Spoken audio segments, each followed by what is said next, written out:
ಧಾರಾಕಾರ ನೀರು ಬಂದಿದೆ. ದೆಹಲಿಯಲ್ಲಿ ಡಿಕೆ ಶಿವಕುಮಾರ್ ಗಳಗಳನೆ ಕಣ್ಣೀರಿಟ್ಟಿದ್ದಾರೆ. ಯಾತಕ್ಕೋಸ್ಕರ? ಡಿಕೆ ಶಿವಕುಮಾರ್ ಮಾಧ್ಯಮಗಳ ಜೊತೆ ಮಾತನಾಡ್ತಾ ಕಣ್ಣೀರಿಟ್ಟರು. ದೆಹಲಿಯಲ್ಲಿ ವಿಚಾರಣೆಯ ಸಂದರ್ಭದಲ್ಲಿ ಅವರೀಗ ದೆಹಲಿನಲ್ಲಿದ್ದಾರೆ, ಆದರೆ ಮಾಧ್ಯಮಗಳ ಜೊತೆ ಮಾತನಾಡ್ತಾ ಕಣ್ಣೀರಿಟ್ಟರು. ತಂದೆಗೆ ಪೂಜೆ ನೆರವೇರಿಸೋದಕ್ಕೆ ಆಗಲಿಲ್ಲ ಅಂತ ಡಿಕೆ ಶಿವಕುಮಾರ್ ಕಣ್ಣೀರಿಟ್ಟರು. ಇಡಿ ಕಚೇರಿಗೆ ತೆರಳುವ ಮುನ್ನ ದೆಹಲಿ ನಿವಾಸದಲ್ಲಿ ಕಣ್ಣೀರಿಟ್ಟರು. ತಂದೆಗೆ ತನ್ನ ನಮನಗಳನ್ನು ಸಲ್ಲಿಸೋದಕ್ಕೆ ಆಗಲಿಲ್ಲ. ಗೌರಿ ಗಣೇಶ ಹಬ್ಬದ ದಿನವೇ ಭಾವುಕರಾಗಿ ಕಣ್ಣೀರಿಟ್ಟಿದ್ದಾರೆ ಡಿಕೆ ಶಿವಕುಮಾರ್. ನಾನು ನನ್ನ ಮಗ ಪ್ರತಿ ವರ್ಷ ಸ್ಯಾಂಕಿ ಕೆರೆಯಲ್ಲಿ ಗಣೇಶ ಬಿಡ್ತಾ ಇದ್ವಿ. ತಂದೆಗೆ ಎಡೆ ಇಡೋದಕ್ಕೂ ಬಿಡದೆ ಟಾರ್ಚರ್ ಕೊಡ್ತಾ ಇದ್ದಾರೆ.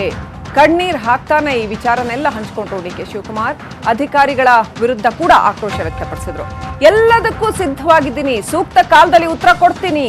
ಗುಜರಾತ್ ಶಾಸಕರನ್ನ ರಕ್ಷಣೆ ಮಾಡಿದ್ದಕ್ಕೆ ನನಗಿಷ್ಟು ಟಾರ್ಚರ್ ಆಗ್ತಾ ಇದೆ ಅನ್ನೋದು ಡಿಕೆ ಶಿವಕುಮಾರ್ ಅವರ ಮನದಾಳ. ಅದನ್ನ ಅವರು ಮಾಧ್ಯಮಗಳ ಎದುರು ಬಿಚ್ಚಿಟ್ರು. ಬಿಜೆಪಿಯವರು ಇದೇ ಕೆಲಸ ಮಾಡಿಲ್ವಾ ಅಂತ ಡಿಕೆಶಿ ಕಣ್ಣೀರ್ ಹಾಕಿದ್ರು. ಇದೇ ಅಚಲ ನಂಬಿಕೆಯಲ್ಲಿ ಡಿಕೆಶಿಯಿಂದ ಲಗೇಜ್ ಪ್ಯಾಕಿಂಗ್ ಮಾಡಿಸಲಾಯಿತು. ದೆಹಲಿ ನಿವಾಸದಲ್ಲಿ ಲಗೇಜ್ ಸಮೇತ ಇಡಿ ಕಚೇರಿಗೆ ಡಿಕೆಶಿ ಹೋದ್ರು. ಅನುಮತಿ ಸಿಕ್ಕಿದ್ದೇ ಆದ್ರೆ ಇವತ್ತು ರಾತ್ರಿ ಬೆಂಗಳೂರಿಗೆ ವಾಪಸ್ ಬರ್ತಾರೆ ಅಂತ ಹೇಳಲಾಗಿದೆ.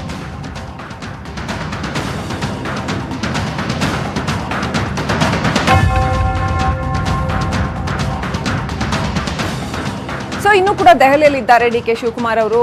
ಸೊ ಇನ್ನು ವಿಚಾರಣೆ ಮುಂದುವರಿಯುತ್ತಾ ಅಥವಾ ಅವರನ್ನ ವಾಪಸ್ ಕಳಿಸ್ತಾರಾ ಗೊತ್ತಿಲ್ಲ. ಆದ್ರೆ ಈ ಸಂದರ್ಭದಲ್ಲಿ ಕಣ್ಣೀರ್ ಇವತ್ತು ನಮ್ಮ ತಂದೆ ನನಗೆ ದುಃಖ ಏನಾಗ್ತಾ ಇದೆ ಅಂದ್ರೆ, ಇವತ್ತು ನಮ್ಮ ತಂದೆಗೆ ನಮ್ಮ ಹಿರಿಯರಿಗೆ ಪೂಜೆ ಮಾಡುವಂತ ಒಂದು ಸಂದರ್ಭ. ಇವತ್ತು ನಾನು ಅಲ್ಲಿ ನನ್ನ ತಮ್ಮ ಆಗಲಿ ಹೋಗಿ ಎಡೆ ಇಡಕ್ಕೂ ಕೂಡ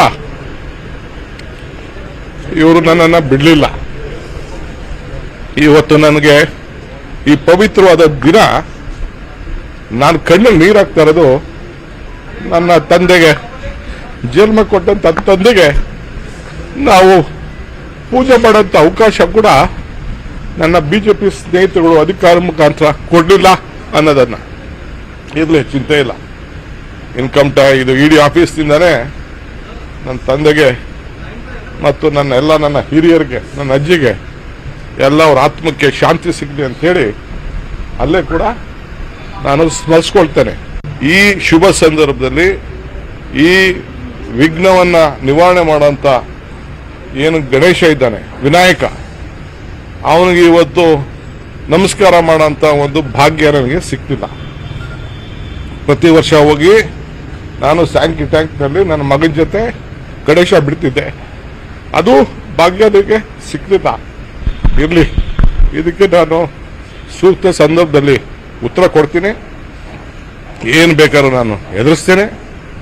ನಾನು ಧೈರ್ಯ ಯಾವ ಕಾರಣಕ್ಕೂ ನಾನು ಕಳ್ಕೊಳ್ಳೋನಲ್ಲ. ಈ ಗುಜರಾತ್ MLA ನೀವು ಇಟ್ಕೊಂಡದಕ್ಕೆ ಅನುಭವಿಸ್ತಾ ಇದ್ದೀರಿ ಅಂತ ಹೇಳ್ತಾ ಇದ್ರಲ್ಲ, ಅದೇ ಅವತ್ತಿಂದನೇ ಪ್ರಾರಂಭ ಆಗಿದ್ದು. ಶ್ರೀರಾಮುಲು ಅಣ್ಣ ಹೇಳಿದ್ದು, ಯಡಿಯೂರಪ್ಪನವ್ರಿಂದ ಮಾತಾಡಿದ್ದು, ಜಾರಕಿಹೊಳಿ ಇವರು ನಮ್ಮ ಕಾರಜೋಳ ಹೇಳಿದ್ದು, ಅದೇನು ತಪ್ಪೇನಿಲ್ಲ, ನಿಜಾನೇ ಹೇಳಿದ್ದಾರೆ. ಇರೋ ವಾಸ್ತವಾಂಶ ಹೇಳಿದ್ದಾರೆ. ನನ್ನ ಡ್ಯೂಟಿ ನಾನು ಮಾಡಿದ್ದೀನಿ. ನೀವು MLAಗಳು ಇಟ್ಕೊಂಡಿಲ್ವಾ ಬಾಂಬೆಲಿ? ನೀವು ಇಲ್ಲಿ ಗುರ್ಗಾವ್ನಲ್ಲಿ MLAಗಳು ಇಟ್ಕೊಂಡಿಲ್ವಾ? ಏಂತಕ್ಕೆ ಇಟ್ಕೊಂಡ್ರು? ಅಧಿಕಾರ ಕಾಲಚಕ್ರ, ಕಾಲ, ಸಂದರ್ಭ, ಟೈಮು ಎಲ್ಲದಕ್ಕೂ ಕೂಡ ಉತ್ತರ ಕೊಡ್ತದೆ. ಇವತ್ತು ನಾವೆಲ್ಲ ಬಹಳ ಸಂಭ್ರಮದಿಂದ ಆಚರಣೆ ಮಾಡುವಂಥ ದಿನ. ನಮ್ಮ ಅನೇಕ ಕಾರ್ಯಕರ್ತರು, ಮುಖಂಡಗಳು, ಶಾಸಕರುಗಳೆಲ್ಲ ಈ ನನ್ನ ಪರಿಸ್ಥಿತಿಯನ್ನು ನೋಡಿ ನನಗೆ ಮಾನಸಿಕವಾಗಿ ಧೈರ್ಯವನ್ನು ಕೊಡಬೇಕು ಅಂತೇಳಿ ನೂರಾರು ಜನ ದೆಹಲಿಗೆ ಬರ್ತಾ ಇದ್ದಾರೆ. ನಾನು ಎಲ್ಲ ನನ್ನ ಸ್ನೇಹಿತರುಗಳಿಗೆ, ನಮ್ಮ ಕಾರ್ಯಕರ್ತರಿಗೆ, ನನ್ನ ಹಿತೈಷಿಗಳಿಗೆ ನಾನು ಮನವಿ ಮಾಡ್ಕೊಳ್ಳೋದು, ಒಬ್ಬರು ಬರಬೇಕಾದ್ರೆ ಕನಿಷ್ಠ 50,000 ರೂಪಾಯಿ ಬೇಕು. ಟಿಕೆಟೇ 30-40 ಸಾವಿರ ರೂಪಾಯಿ ಆಗ್ತದೆ. ಇಲ್ಲಿರೋಕ್ಕೆ ರೂಮು ಮತ್ತೊಂದೆಲ್ಲ ಒಂದು 50ರಿಂದ 1 ಲಕ್ಷ ರೂಪಾಯಿ ಖರ್ಚಾಗ್ತದೆ. ದಯವಿಟ್ಟು ಯಾರು ಬರಕ್ಕೆ ಹೋಗಬೇಡಿ. ನಿಮ್ಮ ಅಭಿಮಾನ, ನಿಮ್ಮ ಪ್ರೀತಿ ಎಲ್ಲ ನನ್ನ ಬೆಳೆಸಿ ತಾವೆಲ್ಲ ತೋರಿಸಿದ್ದೀರಿ.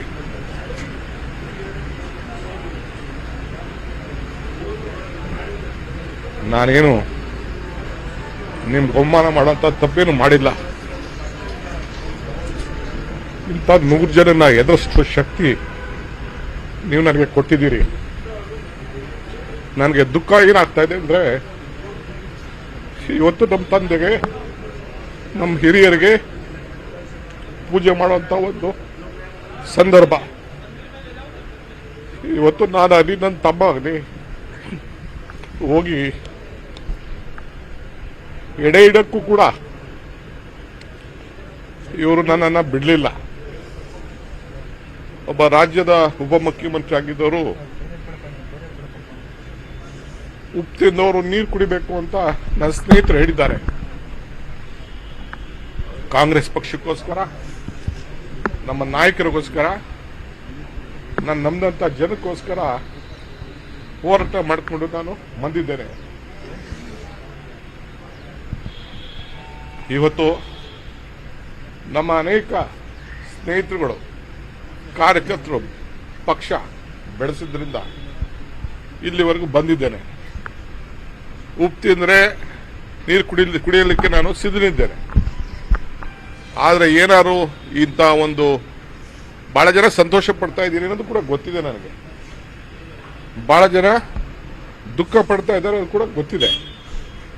ಆದರೆ ಇಂಥದ್ನೆಲ್ಲ ಎದುರಿಸಷ್ಟು ಶಕ್ತಿ ದೇವರು ನನಗೆ ಕೊಟ್ಟಿದ್ದಾರೆ.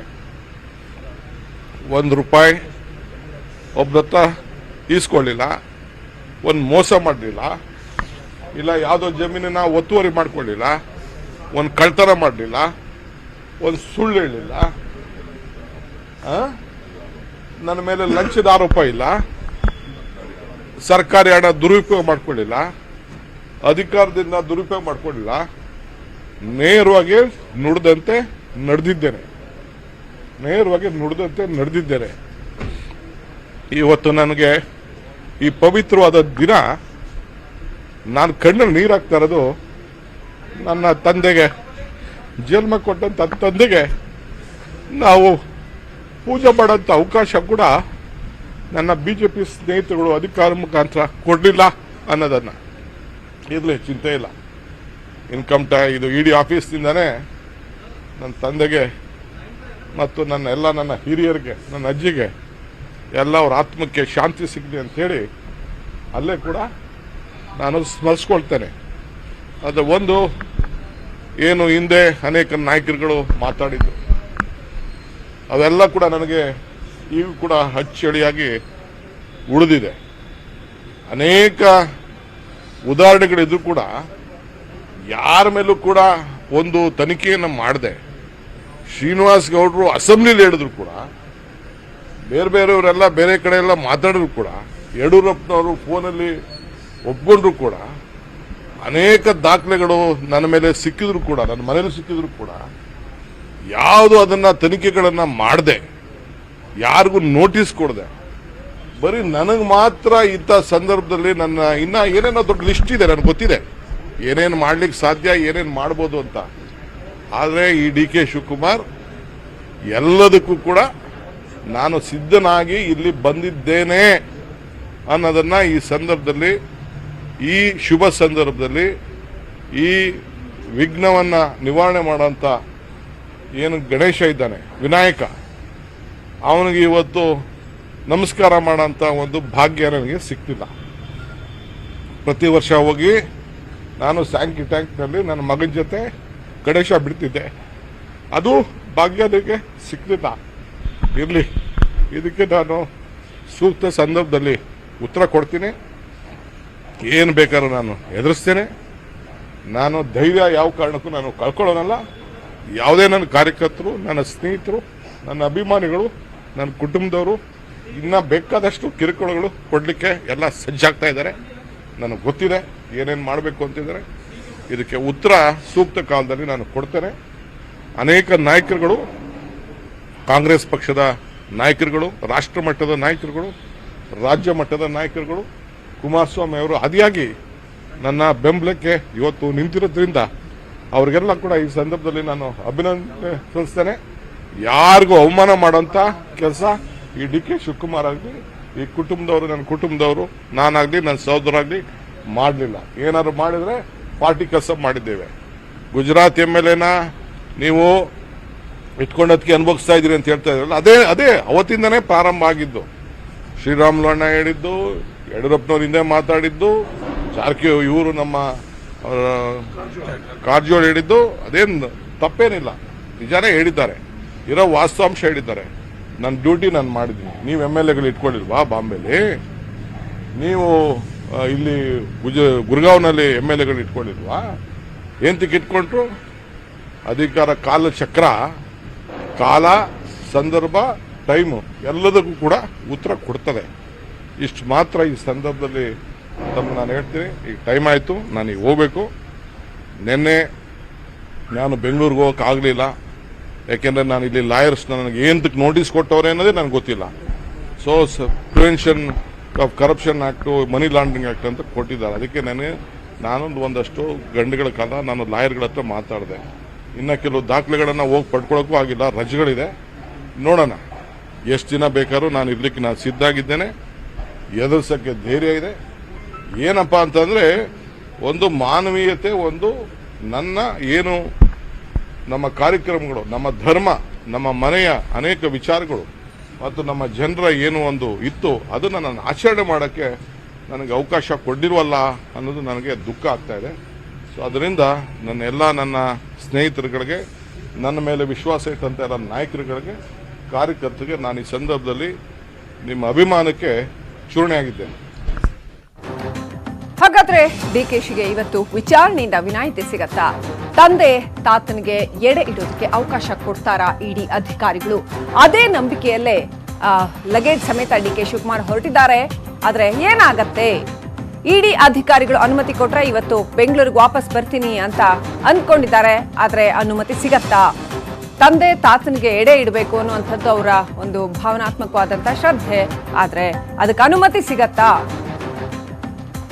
ಇವತ್ತು ವಿಚಾರಣೆಯಿಂದ ವಿನಾಯಿತಿ ಸಿಗತ್ತಾ? ಕನಕಪುರದ ದೊಡ್ಡ ಆಲಹಳ್ಳಿ ಮನೆಗೆ ಬರೋ ಸಾಧ್ಯತೆ ಇದೆಯಾ? ಇನ್ನು ಡಿಕೆ ಶಿವಕುಮಾರ್ ಅವರಿಗೆ ಅವಕಾಶ ಕೊಡ್ತಾರೋ ಇಲ್ವೋ ಅನ್ನೋ ಕುತೂಹಲ ಹಾಗೆ ಬಾಕಿ ಉಳಿದಿದೆ. ಸೊ ಇವತ್ತಿನ ವಿಚಾರಣೆ ಯಾವ ರೀತಿ ಇರುತ್ತೆ, ಯಾವೆಲ್ಲ ಪ್ರಶ್ನೆಗಳು ಕೇಳ್ತಾರೆ?